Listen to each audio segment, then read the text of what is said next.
తగ్గిపోవున్నదే మహిమ గలదే ఉండివేళ నిలిచినది మరి ఎక్కువ మహిమ గలదే ఉండును గల. తగ్గిపోవచ్చున్న మహిమ యొక్క అంతమును ఇశ్రాయేలు చూడకుండానట్లు మోషే తన ముఖము మీద ముసుగు వేసుకొని మేమట్లు చేయగా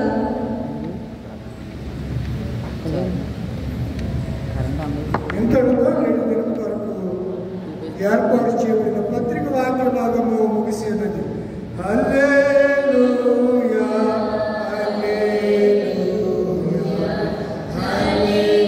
హల్లెలూయా.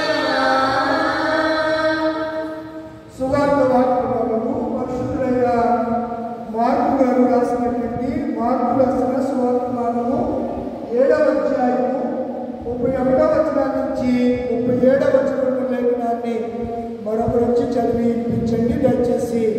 సంఘమంతయు